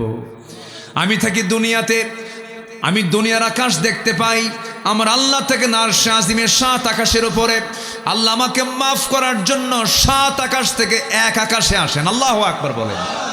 আল্লাহ বেশি আসেন, এসে বলেন আলা আলামিন। আল্লাহ রাব্বুল আলামিন বলেন, কোন বান্দা আলা মিন মুস্তাগফিরিন ফাগফির লাহ, কোন ক্ষমা প্রার্থী আছে আমার কাছে ক্ষমা চাবে, আমি তাকে ক্ষমা করে দেব। এমন করে তিনি ডাকতে থাকেন প্রথম আকাশে এসে। আমার বন্ধুগণ, আল্লাহ পাক বেশি এসে আমার কাছে অপেক্ষায় থাকেন, আমি কখন তার কাছ থেকে মাফ চাবো। আমার ভাইরা, পৃথিবীর মানুষকে আপনি বারবার ডাকবেন, বিরক্ত হয়, কিন্তু আমার আল্লাহকে যত বেশি ডাকা হয় আমার আল্লাহ তত বেশি খুশি হয়ে যান। আমার বন্ধুগণ, আল্লাহ কত কাছে আসেন দেখেন। আরশে আজিমটা কত দূর, বিশাল দূর। আমরা যে জায়গায় বসে আছি, কচুয়ার কোথায় আছি আমরা? সোনাকান্দর গ্রামে আছি। কচুয়ার সোনাকান্দর বাগেরহাটের এই ময়দানে আমরা বসে আছি। রাতের বেলা আমরা তারকা দেখতে পাই, রাতের বেলা আমরা চাঁদ দেখতে পাই, দিনের বেলা সূর্য দেখতে পাই। এই পৃথিবী থেকে সূর্যটা 9,30,00,000 মাইল দূরে, 13 লক্ষ গুণ বড় এই সূর্য। এই সূর্যের আভ্যন্তরীণ তাপমাত্রা হলো 15 মিলিয়ন ডিগ্রি সেলসিয়াস। কেউ তো সুবহানাল্লাহ বললেন না। তাপ আসে কত ডিগ্রি? 20 থেকে নিয়ে হয়তো 45 পর্যন্ত আমার দেশে আছে, 44 পর্যন্ত আমার দেশে আছে। 20 ডিগ্রি সেলসিয়াস থেকে 45 পর্যন্তই শেষ। অথচ সূর্যের আভ্যন্তরীণ তাপমাত্রা হলো 15 মিলিয়ন ডিগ্রি সেলসিয়াস। এই আভ্যন্তরীণ তাপমাত্রা কত দূরে সূর্য থাকলে পরে সেই সূর্যের তাপটা এখানে নিয়ন্ত্রিত অবস্থায় থেকে যায়। সেই সূর্যটা কত দূরে, এই জন্য আমরা প্লেটের মতো দেখতে পাই, কিন্তু সূর্য আদৌ এই পৃথিবী থেকে 13 লক্ষ গুণ বড়। মানুষ চাঁদের দেশে গেছে, কিন্তু তার সূর্যের দেশে যাওয়া সম্ভব নয়, কারণ 15 মিলিয়ন ডিগ্রি সেলসিয়াসকে সম্ভব নাকি? তারকার দেশে মানুষ যাইতে পারে নাই, চাঁদের দেশে গেছি, মঙ্গল গ্রহে গেছে। মানুষ যদি এখন মনে করে চাঁদ দেখলাম, মঙ্গল গ্রহ দেখলাম, এখন আমরা একটু তারকার দেশ দেখতে যাব। তারকার দেশে যে দেখতে গেলে তারকা আরো ছোট না আরো বড়? বলেন আরো বড়। বেটেলজুইস একটা তারকা আছে, যে তারকা সূর্যের চাইতে, এই সূর্যের চাইতে 33 কোটি গুণ বড়। ওই সূর্যের চাইতে যদি তারকা একটা 33 কোটি গুণ বড় হয়, কোটি কোটি গ্যালাক্সির মধ্যে কোটি কোটি তারকারা আল্লাহ রাব্বুল আলামিন রেখে দিয়েছেন এই মহাশূন্যের মাঝে। মানুষ যদি কোনো তারকার দেশে যেতে চায়, সবচেয়ে নিকটবর্তী তারকা হলো প্রক্সিমা সেন্ট্রাই, যা পৃথিবী থেকে সবচাইতে কাছে। এই তারকার দেশেও যদি কেউ যেতে চায়, পৃথিবীর কোনো যানবাহন দিয়ে সম্ভব হবে না, বিমান দিয়ে নয়, কপ্টার দিয়ে নয়। যদি চেষ্টা করতে চায়, নভোযান দিয়ে চেষ্টা করতে পারে। নভোযান একটা লেটেস্ট আছে, সেই লেটেস্ট নভোযানের নাম হলো অ্যাপোলো 11। অ্যাপোলো 11-এর গতি হলো পার আওয়ার, প্রত্যেকটা ঘন্টা 39,000 কিলোমিটার বেগে। 39,000 কিলোমিটার যদি পার আওয়ার যদি রওনা দিয়ে দেয়, এই পৃথিবী নামক এই জায়গা থেকে ওই তারকার দেশ প্রক্সিমা সেন্ট্রায় যেতে তার সময় লেগে যাবে 1,15,000 বছর মাত্র। যাবেন কারা কারা? হাত তোলেন। ওই যে পিছন থেকে হাত তুলছে 2 জন। বাঁচবেন কয়দিন, যাবেন কখন? সম্ভবই না, চিন্তাই করতে পারবেন না। তাহলে আমি কিন্তু আকাশের দিকে যাই নাই, সামান্য এই মহাশূন্যের মাঝে সবচেয়ে নিকটবর্তী একটা তারকার ডিস্টেন্সের কথা বললাম। আর আমার আল্লাহ বলছেন, বান্দারে তোকে মাফ করার জন্য আমি 7 আকাশ থেকে প্রথম আকাশে তোকে মাফ করার জন্য চলে আসি। জোরে বলি সুবহানাল্লাহ, আরো জোরে বলি সুবহানাল্লাহ। পৃথিবীর মানুষ আপনাকে ভুলে যায়, আপনি মরে যাবেন, আপনাকে ভুলে যাবে, কয়দিন আপনাকে স্মরণ করবে, আপনার বউটা অন্যত্র বিয়ে বসবে, আপনার ছেলের সম্পত্তি নিয়ে মারামারি করবে, কিন্তু যিনি আমাকে কখনো ঠকাবেন না তিনি আমার কে? আমাকে যিনি কোনো প্রকার কমতি করবেন না তিনি আমার কে? আল্লাহ আমাকে কখনো ঠকাবেন না। এই জন্য আমরা আল্লাহকে সবার আগে সময় দেব, কোরআনটাকে বেশি করে পড়বো। আমার বন্ধুগণ, তাফসীর মাহফিলে আসছি আমরা, সবচেয়ে বড় বিষয় হলো একটা বিষয় মাথায় রাখবেন, কোরআনের সঙ্গে সম্পর্ক যার যত বেশি, আল্লাহর সঙ্গে সম্পর্ক তার তত বেশি। এই কিতাবকে আমরা সময় দেব কম না বেশি? সময় দেব কম না বেশি। এই কোরআন জিরোকে হিরো বানায় দেয়, আবার হিরোকে জিরো বানায় দেয়। ওমর ছিলেন জিরো, হয়ে গেছেন হিরো, আর ওইদিকে আবু জেহেল ছিল হিরো, হয়ে গেছে জিরো। আমার দেশেও যারা আবু জেহেলের চরিত্র নিয়েছিল তারা একসময় যদি হিরো মনে করেছে, আল্লাহ তাদেরকে জিরো বানায় দিয়েছেন। কি বানায় দিয়েছেন? জিরো।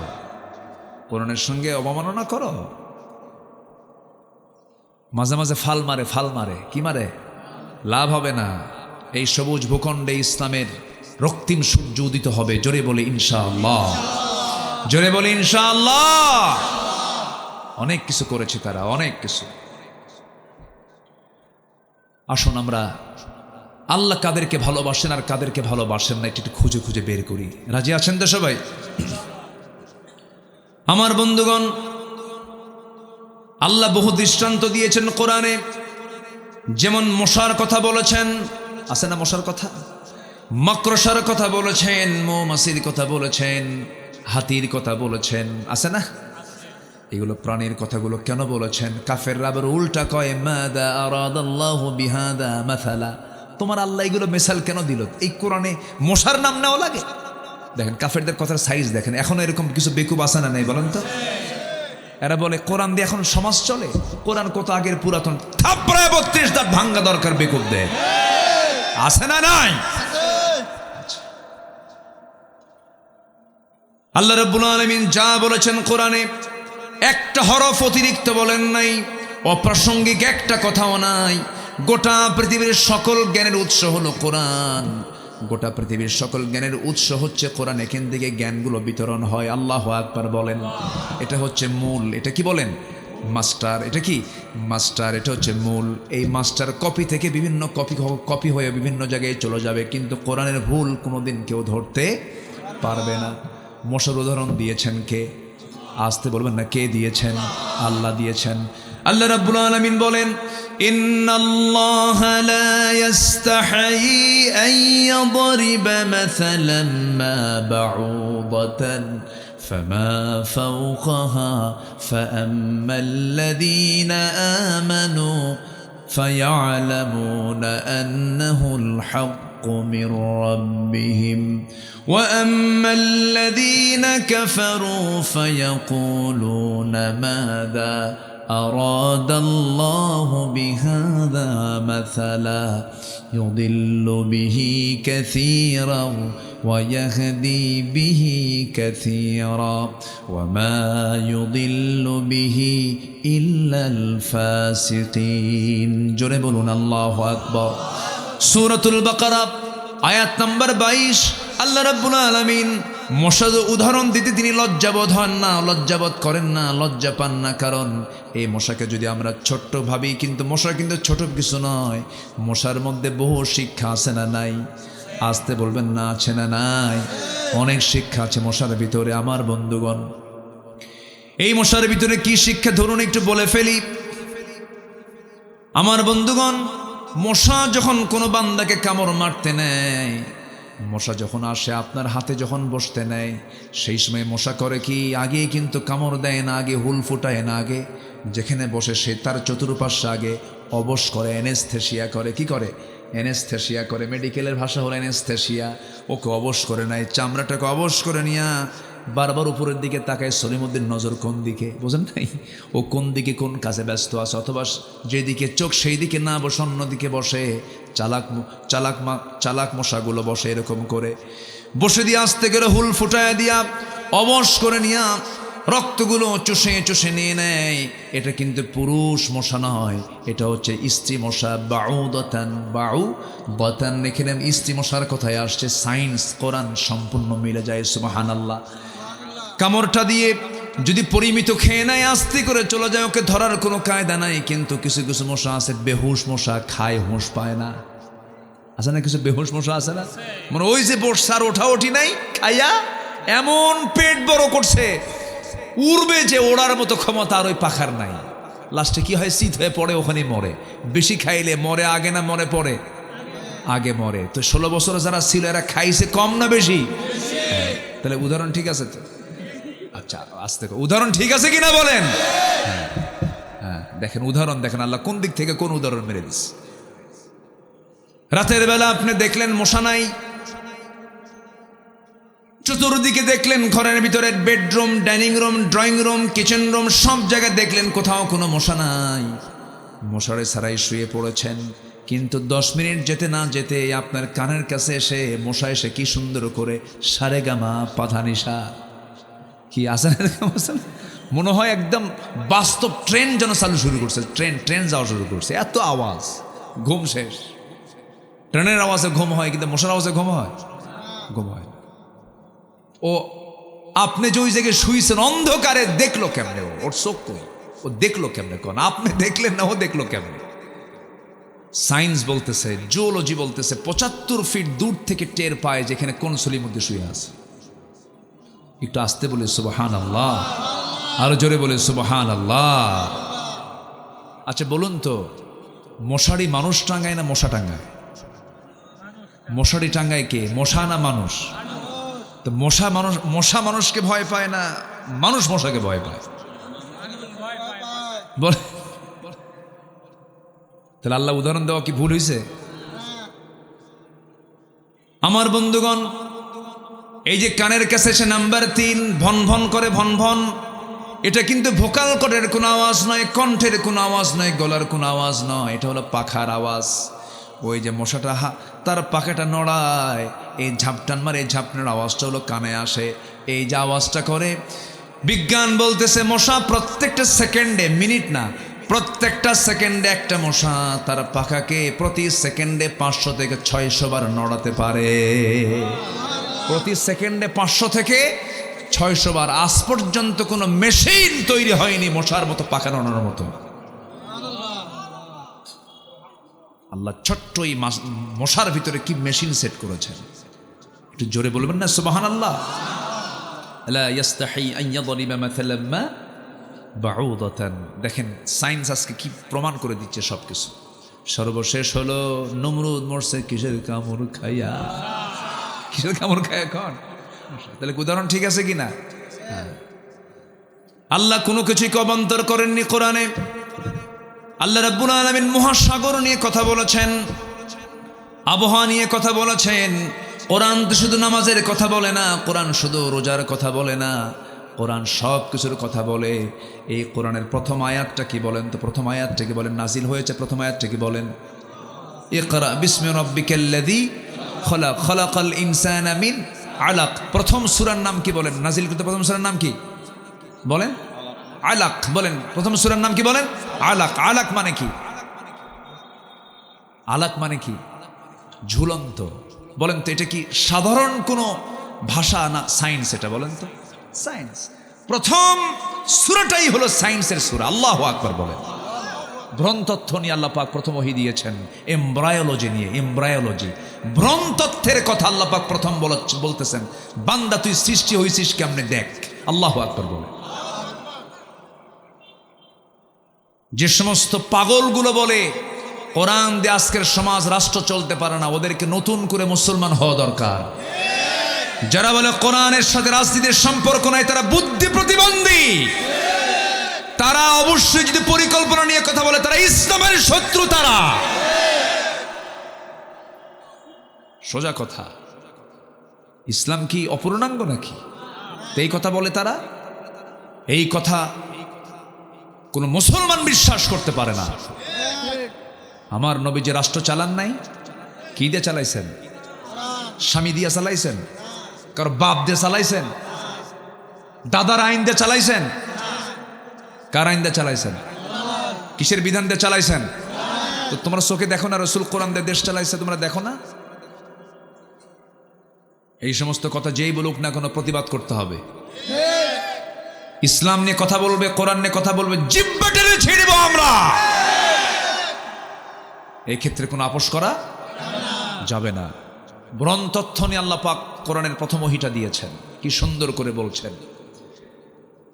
খলাকাল ইনসানা মিন আলাক। মানুষকে সৃষ্টি করা হয়েছে ঝুলন্ত জমাট রক্ত থেকে। এটার ব্যাখ্যা দিতে নিয়ে এ পর্যন্ত অনেক ব্যাখ্যা দিয়েছেন।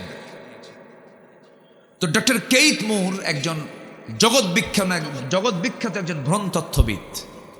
মেডিকেল অঙ্গনে তার বিশাল একটা পরিচিতি আছে, ডক্টর কেইথ মুর।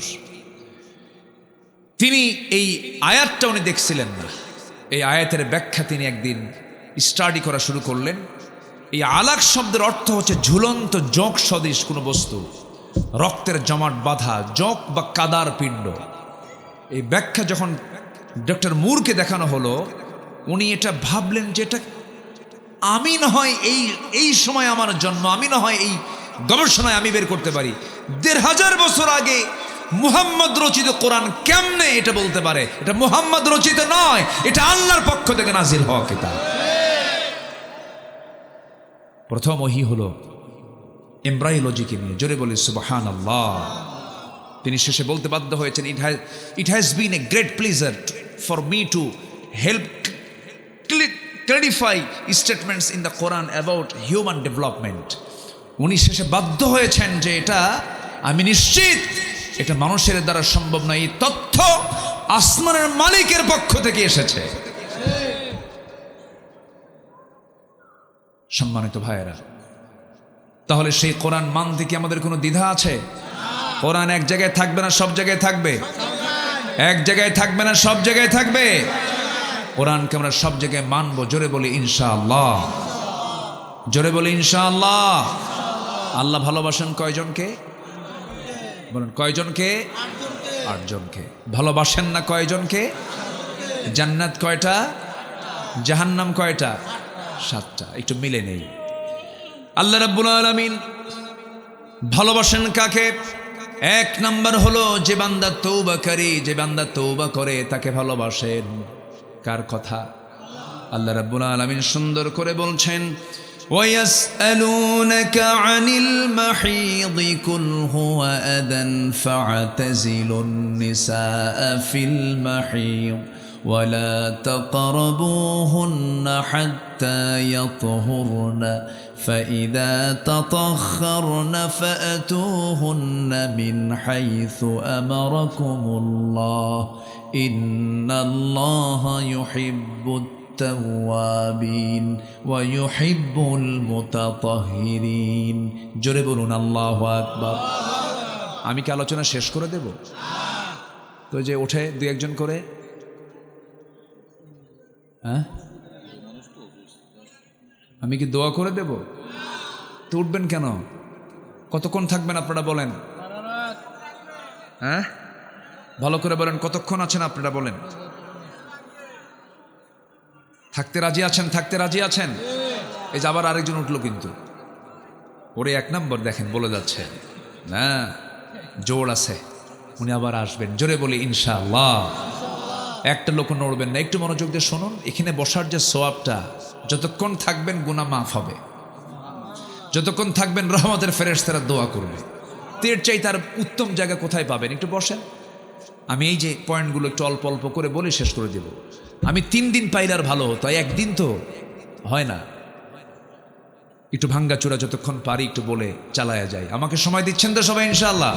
1 নাম্বার কে বলেন তো? তওবা। বলেন কি? বলেন বলেন তো। তওবাকারী। আমরা তওবা করব কার কাছে? এখানে গুনাহ নাই কার? দেখে হাত তোলেন। গুনাহ নাই কার কার? দেখে হাত তোলেন। এরকম কেউ আছে? আমার দেশে একটা লোক পাইছি গুনাহ নাই। কে জানেন? টাঙ্গাইল তার বাড়ি। হ্যাঁ ওই যে কইছে একজন, কে কইল কথা? আমার দেশে একজন ব্যক্তি আছে যার জীবনে নাকি কোনো গুনাহ হয়নি। বলে যে হুজুররা আমিন কয়, আমি আমিন কই না, কারণ আমার গুনাহই নাই। মানে কিছু ডেলিভারি হয় আমার দেশে মাঝে মাঝে, বুঝলেন? পাগল কিছু ডেলিভারি হয়। এই টাঙ্গাইলের লতিফ সিদ্দিকী, সে বলল সিদ্দিকী লোক সাবার। দেখেন সিদ্দিকী এত সস্তা, আবু বকর সিদ্দিক কই আর এই সিদ্দিক কই? সে বলতেছে আমি হুজুররা আমিন আমিন কয়, আমি আমিন বলি না, কারণ আমার তো গুনাহই নাই, আমি আমিন কব কেন? কত বড় বেয়াকুব! অথচ আল্লাহ পাক রাসূলকে বলছেন ওয়াস্তাগফিরহু ইন্নাহু কানা তাওয়াবা। রাসূল নিজে বলেন আমি সারা দিনে 100 বারেরও বেশি বার তওবা ইস্তিগফার পড়ি। তুবু ইলাল্লাহ ফাইন্নী আতুবু ফিল ইয়াউমি 100 মাররা। রাসূল বলেন আমি নিজে 100 বারেরও বেশি বার তওবা করি। আর লতিফ সিদ্দিককে আমার আমিন বলার ঠেকাই দেয়, আমার গুনাহই নেই। মাঝে মাঝে আমার দেশে এরকম কিছু শয়তানের প্রোডাকশন হয় এখানে, কিছু শয়তানের প্রোডাকশন আছে না নাই? আছে না নাই? আচ্ছা, তাহলে গুনাহ আছে যার, তওবা করতে হবে তার। তাকে ভালোবাসেন কে? আল্লাহ। আল্লাহ তাকে ভালোবাসেন।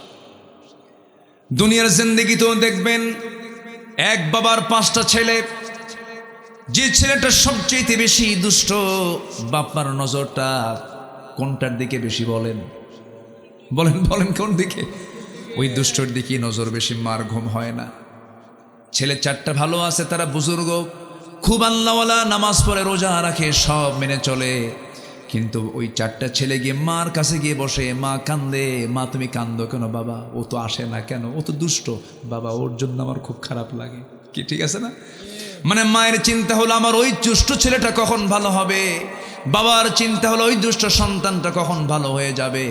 আমার আল্লাহ এরকম করে দেখেন আমার কোন কোন বান্দাগুলো গুনাহ করছে, আমার কাছে মাফ চাবে কখন, আমি তাকে কখন মাফ করে দেব। জোরে কোন সুবহানাল্লাহ। আমার আল্লাহ মাফ করতে চান, আমরা মাফ নিতে জানি না। এই জন্য আল্লাহ রাব্বুল আলামিন বলেন, ও বান্দা তুই আমার কাছে মাফ চেয়ে নে, আমি তোকে মাফ করে দেব। ইয়া আইয়ুহাল্লাযীনা আমানু তুবু ইলাল্লাহি তাওবাতান নাসুহা। আরেক জায়গায় বলছেন, কুল ইয়া ইবাদিয়াল্লাযীনা আসরাফু আলা আনফুসিহিম লা তাকনাতু মির রাহমাতিল্লাহ ইন্নাল্লাহা ইয়াগফিরুদ যুনুবা জামিআ। আরেক জায়গায় বলছেন, ইল্লা মান তাবা ওয়া আমানা ওয়া আমিলা সালিহান ফাউলাইকা ইউবাদদিলুল্লাহু সাইয়্যাতিহিম হাসানাত ওয়া কানাল্লাহু গফুরুর রহিমা। সূরা ফুরকান আল্লাহ পাক বলছেন, বান্দা তওবা করবে, আমি তোমার সমস্ত গুনাহগুলো সওয়াব দিয়ে পাল্টায় দেব। কি অফার আল্লাহরা, কি অফার! তওবা করবে, আমি তোমার গুনাহ সওয়াব দিয়ে পাল্টায় দেব। যাও, আমি তোমাকে জান্নাত দিয়ে দেব। তওবার মতো তওবা তুমি আমার কাছে করো। আল্লাহ রাব্বুল আলামিন আরেক জায়গায় বলছেন, التائبون العابدون الحامدون السائحون الراكعون الراكعون الساجدون الآمرون بالمعروف والناهون عن المنكر والحافظون لحدود الله وبشر المؤمنين। জোরে বলুন আল্লাহু আকবার। সূরাতুত তাওবা আয়াত নম্বর 112। আল্লাহ রাব্বুল আলামিন 9টা গুণের কথা বলেছেন। 9টা গুণের কথা বলছেন, এ রাসূল আপনি তাদেরকে জান্নাতের সংবাদ দিয়ে দেন। এর মধ্যে 1 নাম্বার কি বলেন? তওবা। 1 নাম্বার কি বলেন? তওবা। তওবার গুরুত্ব সবচেয়ে কম না সবচেয়ে বেশি? একটা সূরার নাম আছে সূরা তওবা। তওবা করো তোমরা। বান্দা যখন তওবা করে আল্লাহ তখন অস্থির হয়ে যান।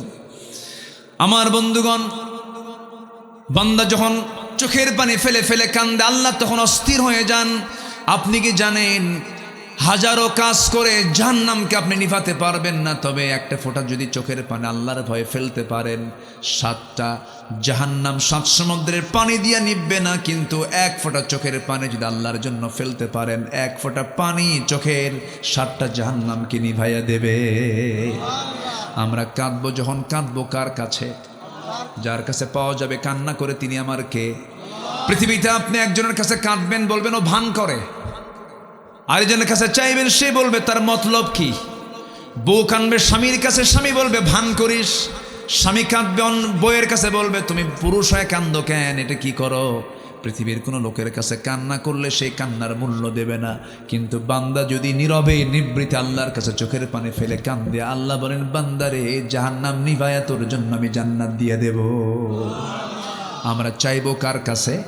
আল্লাহর কাছে। নাম্বার 2 হলো পবিত্রতা অর্জনকারী, নাপাকি থেকে বেঁচে থাকা। এই নাপাকি থেকে বেঁচে থাকার চেষ্টা করতে হবে। আমার মা, বিশেষ করে মাদেরকে, মারা আছে কিনা জানি না, মারা এলাকায় কি মাহফিল আসে? বসে আছে? তাই এতক্ষণ বলেন নাই তো? পুরুষের চাইতে বেশি লেডিস ফার্স্ট। হ্যাঁ, লেডিস ফার্স্ট। মেয়েরা কি পিছিয়ে আছে না আগায় আছে? হ্যাঁ, মাহফিলও আগায়া, মার্কেটও আগায়া। হ্যাঁ, জানেন কইছে সুবহানাল্লাহ, একজন কইছে সুবহানাল্লাহ।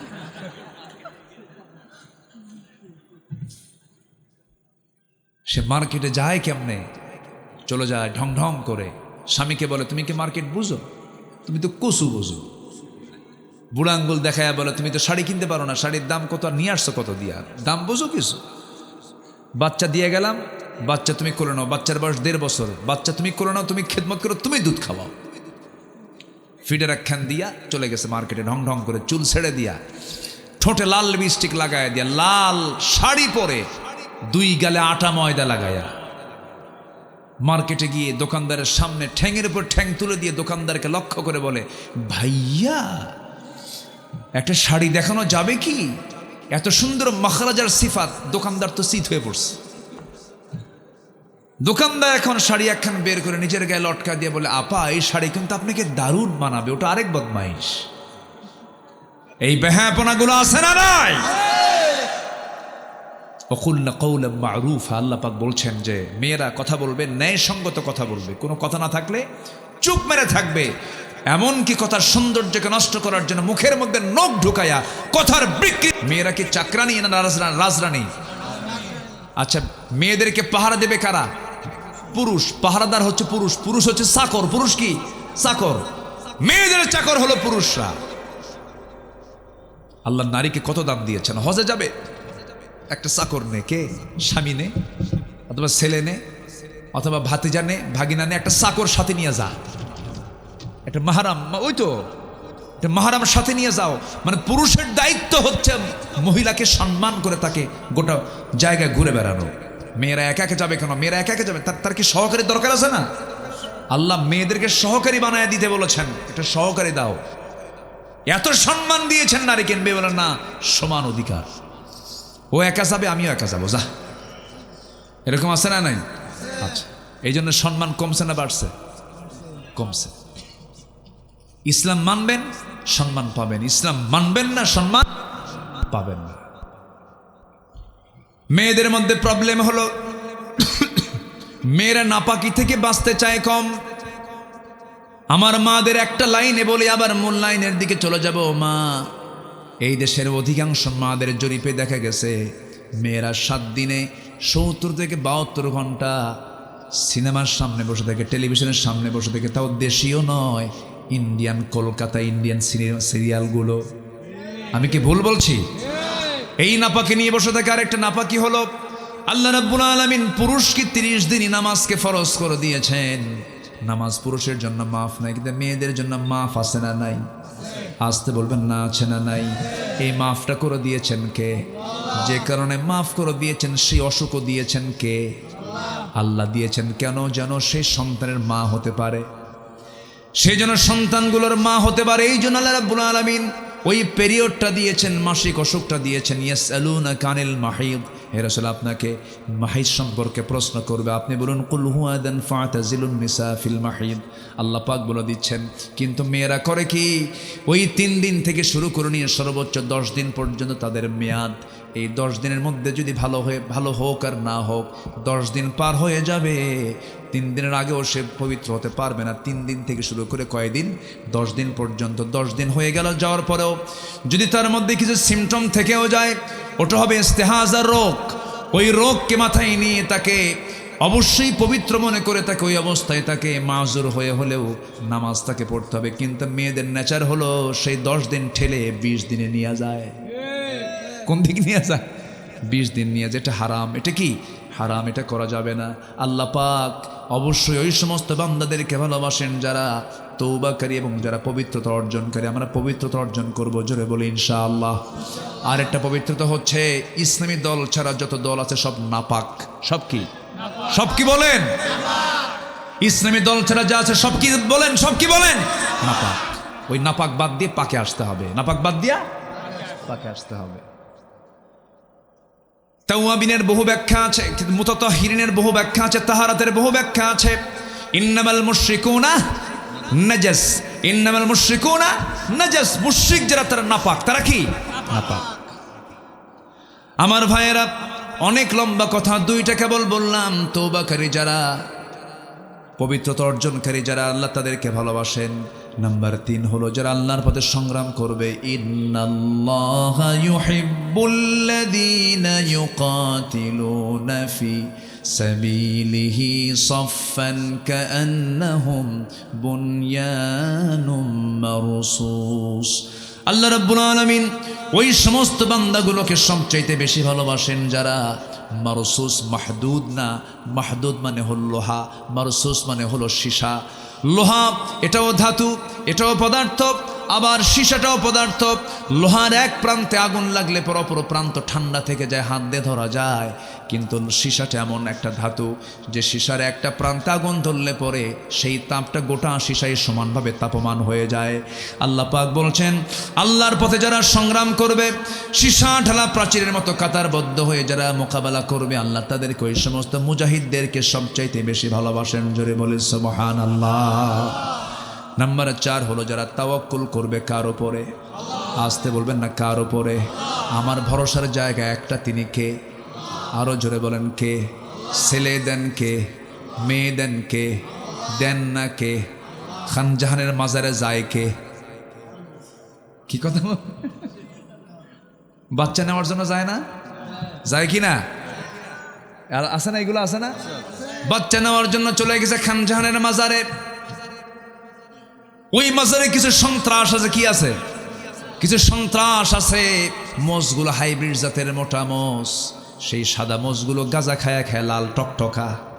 ওই সমস্ত লোকের কাছে গিয়ে ছাগল একটা দিয়া, ছাগল জব করে মুরগি দিয়া বলে, বাবা বাচ্চা হয় না, বাচ্চা দাও। কি বাচ্চা দেওয়ার মহাজন নাকি? বাচ্চা দিবেন কে বলেন? ভরসা করবো আমরা কার উপরে? আল্লাহ আমাকে দেবেন ছেলে, আল্লাহ আমাকে দিবেন মেয়ে, আল্লাহ আমাকে কিছুই দেবেন না। ইয়াহাবু লিমান ইয়াশাউ ইনাসা ওয়া ইয়াহাবু লিমান ইয়াশাউ যুকুর। আল্লাহ যাকে চান ছেলে দেন, যাকে চান মেয়ে দেন, যাকে চান কিচ্ছু দেন না। ফয়সালা কার? বারবার মেয়ে হয়, অনেকে বউকে গালিগালাজ করে, তোর পেট তো পচা, তোর পেটে ছেলে সন্তান নাই। আসলে দোষ কি পেটের? দোষ কার? আল্লাহ। আল্লাহ শেষে আল্লাহর দোষ দিয়ে ছাড়লেন না? ফয়সালা কার? আল্লাহ। আমার এক মুসল্লি, এক স্কুলের হেডমাস্টার, এক মুসল্লি, আমি মনে আছে আমার, হ্যাঁ, এক মুসল্লি হেডমাস্টার, ওনার 7টা মেয়ে। কয়টা মেয়ে বলেন তো? 7টা মেয়ে। তো 7টা মেয়ে হওয়ার পর আবার তার স্ত্রী গর্ভে আবার বাচ্চা আসছে। তো বাচ্চা আসার সঙ্গে সঙ্গে খুশি, আল্লাহর ফয়সালা। এবার 8ম বাচ্চাটাও মেয়ে হয়েছে। তো বলতেছে, হুজুর আমার বাড়িতে আমার 14 গোষ্ঠী যা আছে সব হাজির, সবার চেহারা অন্যরকম, একটারও হাসি নাই, সব গরুর মতো চোখ বানাইছে, বড় বড় চোখ। তাকায় বলতেছে, লজ্জা নাই শরম নাই, খালি বাচ্চা নাও, আর নিতে পারবা না। এই বাচ্চার নাম আমরা রেখে গেলাম, কেউ কয় ইতি, সমাপ্তি, আর না চাই না। কি কথা কি বুঝতেছেন?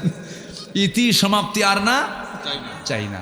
হুজুর আমাকে যখন এই কথাগুলো বললো, আমি তো শিক্ষিত মানুষ, আমি বুঝি সন্তান তো দেওয়া না দেওয়া, ছেলে মেয়ে লিঙ্গ নির্ধারণ কে করে দেন?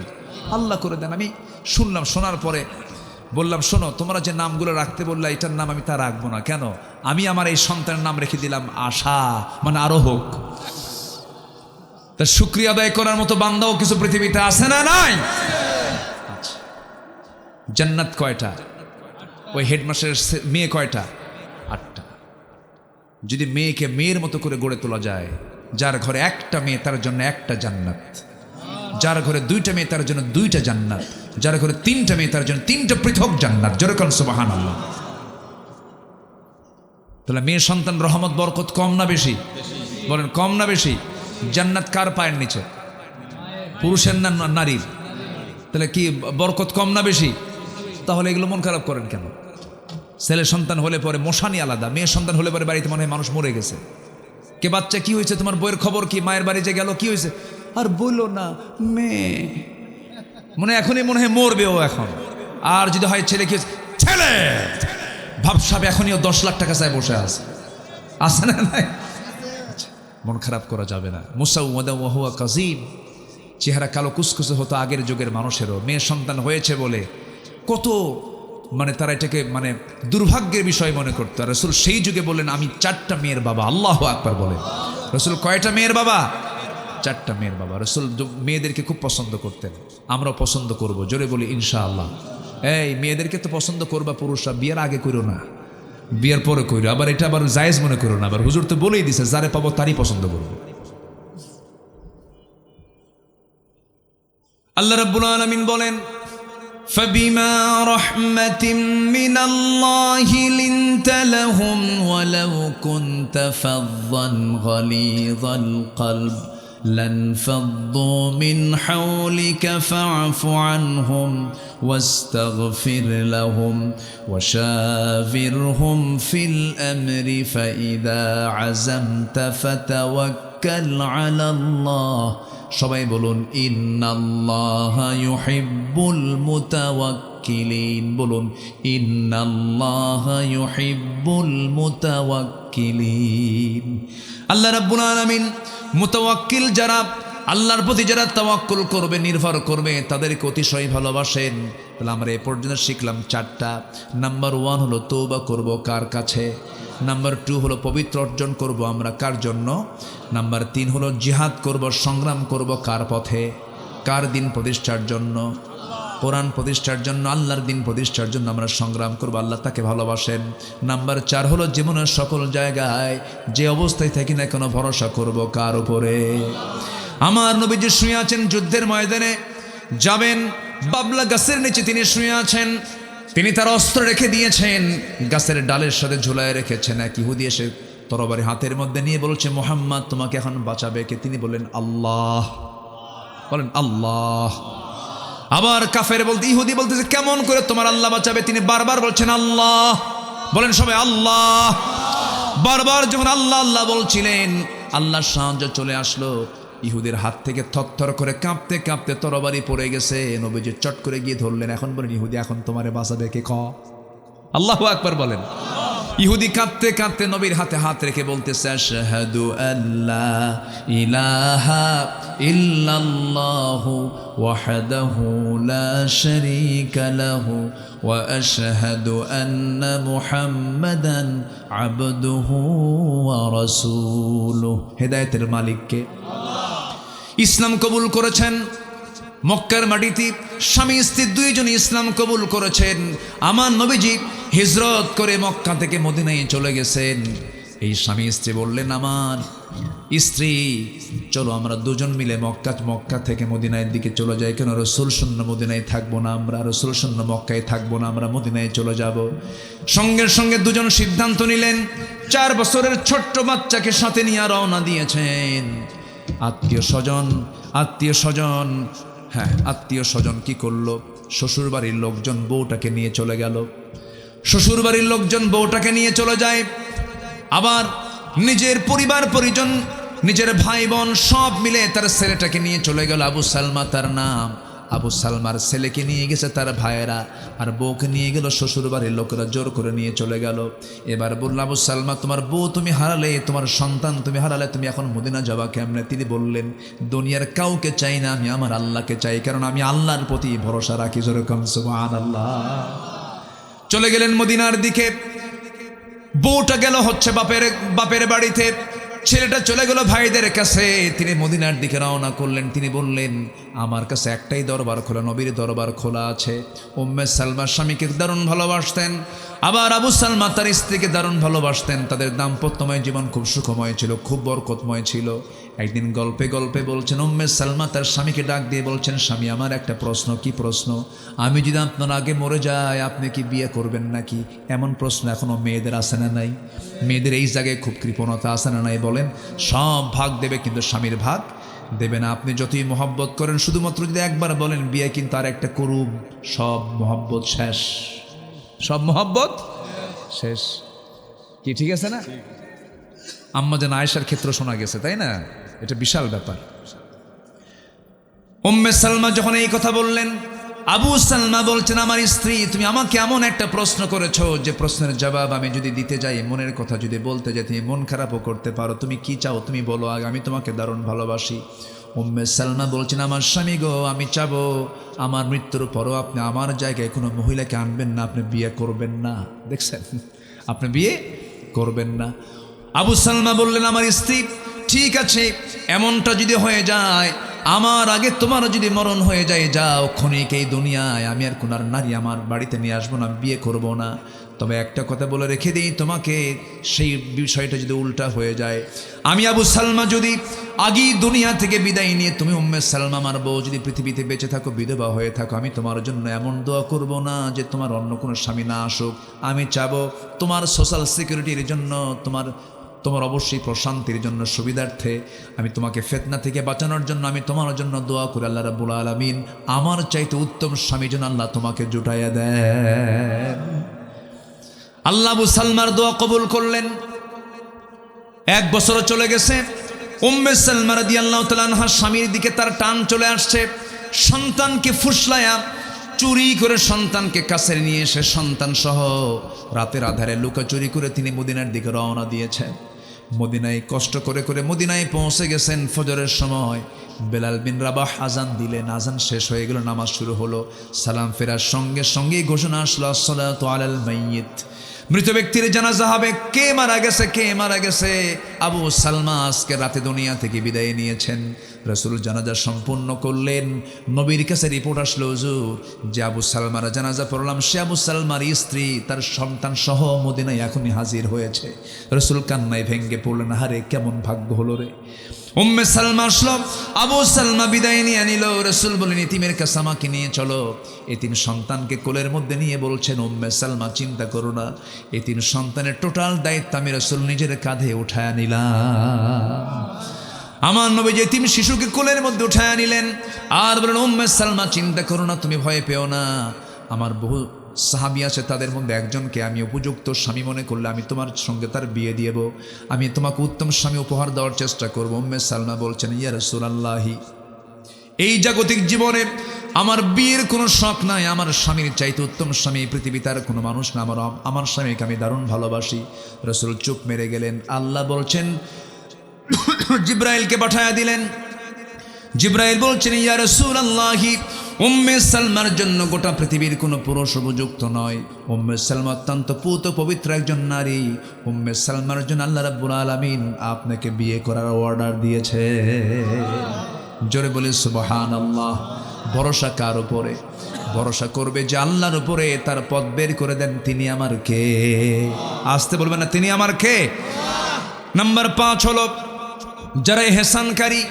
ওয়াহসিনু ইন্নাল্লাহা ইউহিব্বুল মুহসিনিন, সূরাতুল বাকারা 195 নম্বর আয়াত। নাম্বার 6 হলো যারা ন্যায়পরায়ণ। আল্লাহ রাব্বুল আলামিন বলছেন, ওয়া ইন হাকামতা ফাহকুম বাইনাহুম বিল কিসত ইন্নাল্লাহা ইউহিব্বুল মুকসিতিন। নাম্বার 7 হলো যারা মুত্তাকি, তাদেরকে আল্লাহ পাক ভালোবাসেন। ফাস্তাকিমু লাহুম ইন্নাল্লাহা ইউহিব্বুল মুত্তাকিন। জোরে বলি আল্লাহু আকবার। নাম্বার 8 হলো যারা সবরকারী, যারা ধৈর্য ধরবে, আল্লাহ রাব্বুল আলামিন তাদেরকে ভালোবাসেন। আল্লাহ রাব্বুল আলামিন বলছেন, ওয়া কাইয়্যিম মিন নাবিয়্যিন قاتل معه ربيون كثير فما وهنوا لما أصابهم في سبيل الله وما ضعفوا وما استكانوا والله يحب الصابرين। আল্লাহ রাব্বুল আলামিন সাবিরদেরকে, ধৈর্যশীলকে দারুণ ভালোবাসেন। জোরে বলি সুবহানাল্লাহ। হলো কয়টা?